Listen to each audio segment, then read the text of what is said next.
According to the British Fashion Council, we have enough clothes on this planet to clothe the next 6 generations. Yet, annually, we consume more than 80 billion garments, new garments, worldwide. And this pushing us to deplete our finite resources at an alarming rate. And the results? Disposable clothes churned out at the cost of our planet, our environment. Each time we buy something new, unnecessarily, we are sending a clear signal to the manufacturers. Make more. At the cost of our environment, you can see that. And I am guilty as charged. This was my wardrobe, my so-called life up to the end of 2015. I was a big contributor to overproduction and overconsumption.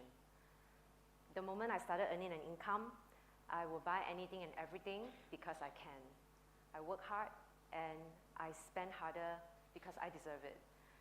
Whether it's fast fashion, slow fashion, online, offline, high-end, high street, you name it, I'll buy them all. And it doesn't help when I started my own fashion retail boutique. Oops, the picture is not there. It doesn't help when I started my own retail store, fashion retail store, because I started shopping in my own shop. Yeah, very dangerous. We used to house the best of Asia fashion, design, and art, and always often being in the limelight, invited to parties, to events. So dressing up was like a call of duty. And thankfully, I have a lot of clothes. And I even have brand new ones to save for a special occasion, or to save for that special event to wear. Let me see, even the media pay attention to it. So they come to my house and feature even my wardrobe. Yeah. I know. But while that sounds like walking wardrobe, while that sounds like every girl's dream, it really is a nightmare when I often caught myself staring at this room filled with clothes, thinking that I have nothing to wear. I'm sure some of you can relate to that. Ironic, isn't it, staring at a room full of clothes, but yet have nothing to wear? I learned that this is called a decision fatigue. When you have too much choices to make, you ended up not making any. And therefore, this creates a false sense of lack. Because I have nothing to wear, so I need to buy more clothes. Which is what's been happening to me, and is so unsustainable, especially to my pockets. And owning so much clothes not only take up my space, but also my time, my energy to maintain and manage them. And during spring cleaning season, I would then try to sell the clothes that I own and I stop using so that I can take the money and buy more clothes. And I used to think that I'm very eco-friendly by doing that, when clearly the way I consume fashion isn't. And this whole buying and selling went on for decades, and it's stressing me out because it never seems to end. Until my life nearly ended in 2012. I escaped a near-death experience and had a spiritual awakening. And at the same time, my retail store of 5 years also closed because we couldn't sustain the rent when it increased to nearly almost double. I didn't sign up to work for the landlord. So all of a sudden, I was left with nothing but a lot of time and a lot of clothes. Staring at this fashion collection that I've amassed throughout the years, I questioned, has my life been about shopping and accumulation of stuff up to this point? And I was in my early 30s then. And is life about working hard, buying things, shopping harder, and not even using the things that I buy? I basically only use 20% of what I own 80% of the time. And am I supposed to die as a consumer and that's it? And on my tombstone, it will say something along the line like, Jasmine was a great shopper. The end. Surely life is more than that. And I used to base my identity on the kind of clothes that I wear and what I can afford to buy, but not anymore. At that moment, all I could think of is to sell off everything so that I could sustain myself, I could survive. I wanted change.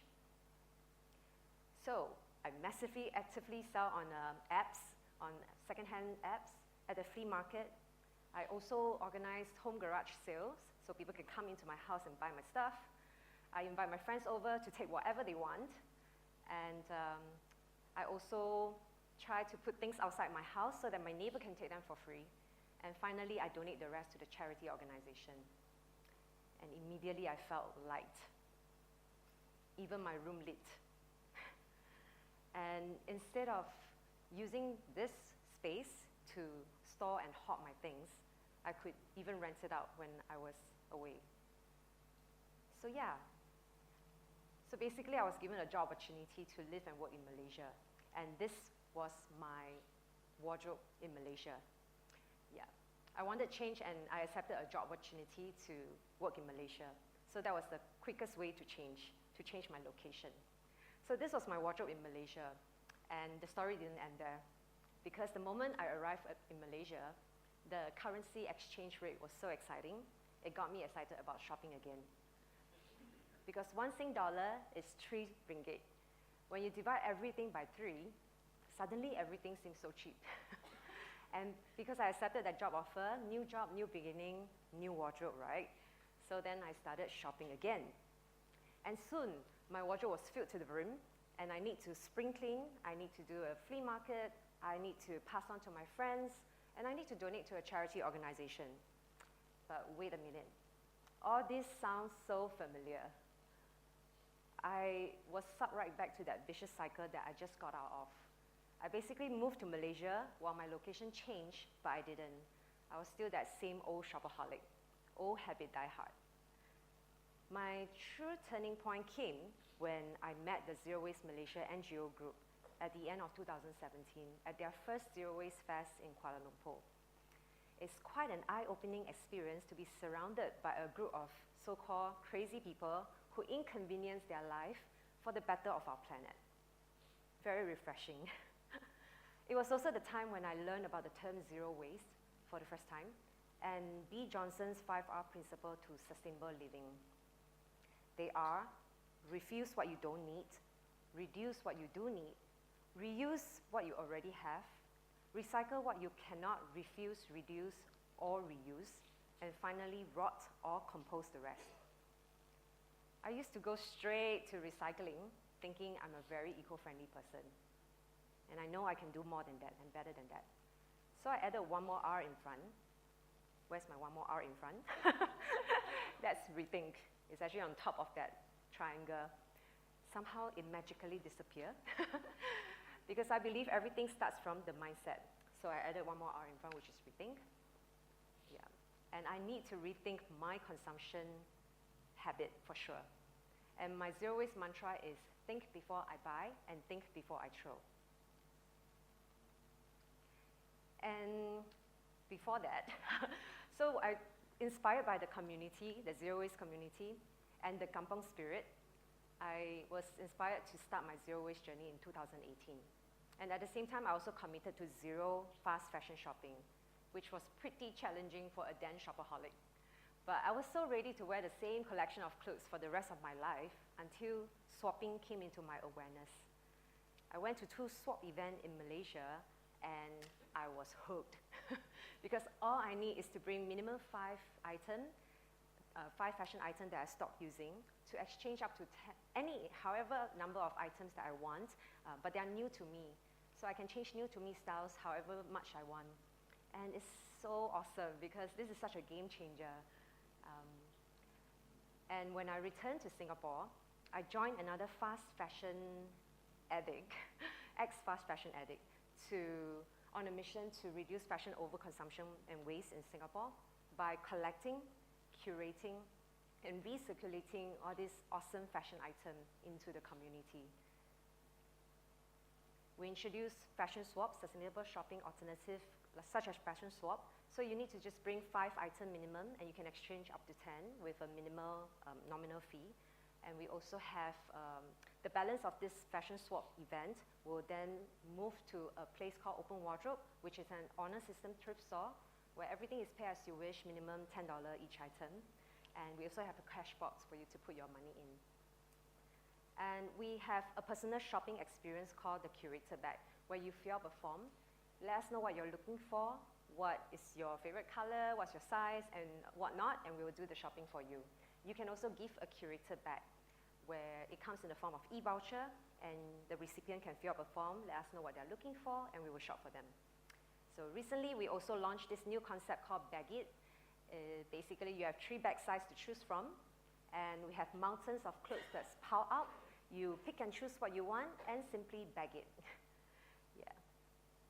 And every time we do any of such sustainable shopping alternative, we channel part of the proceeds to a good causes each time. We also try to make it accessible and affordable by popping up in different parts of Singapore to make it more, to reach out to the community instead of them having to come to us. Yeah. And I'm happy to share that we just turned 4 this October and have done about 80 pop-ups, circulated about 23,000 items through fashion swap activity alone. And we have raised 21,000 Sing dollar to 26 different beneficiaries. And fast forward to July 2022, we launched the first textile recycling bin in Singapore with an ISO accredited recycling partner. And today we have more than 450 bins nationwide to make textile recycling more accessible to the public. And we have successfully diverted nearly 5,000 tons of textile waste from the landfill and incinerator, turning basically the negative impact of fast fashion, overconsumption, and waste to positive one. Quite a lot has been done since I stopped shopping. From a walk-in wardrobe to downsize to a single rack to managing community wardrobe. My personal wardrobe remained the same, 1 single rack. And let me see, okay. And I have 3 takeaways. I learned 3 things. So one is that whether I shop or I swap, it's all about practicing self-control. Yeah, because now I have a lot of free clothes. I still need to practice self-control.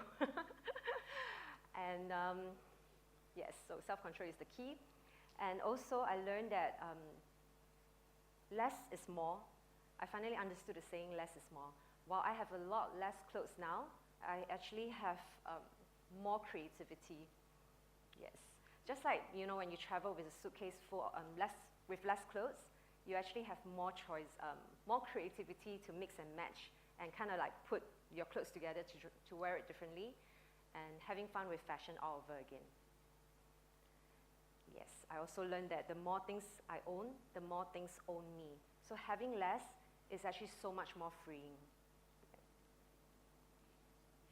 Yep. So today, I'm not here to tell you to stop shopping altogether. But maybe you can try. Because I always joke, like, if Jasmine, the shopaholic, can stop shopping, so can you. So if you want to challenge yourself or a radical change, you can give it a shot. But good news is, I read this article by The Observer, and it says, when people buy less stuff, you get immediate drop in emission, resource consumption, and pollution. How powerful is that? So you don't have to stop shopping entirely, you just start with buying less. And buy less, buy better, choose better, and make it last. And that's said by the late Vivienne Westwood. Consider buying secondhand first, swap instead of shop, and enjoy fashion in the most sustainable way you can think of. And let's close the loop for Fashion for Good together. Thank you.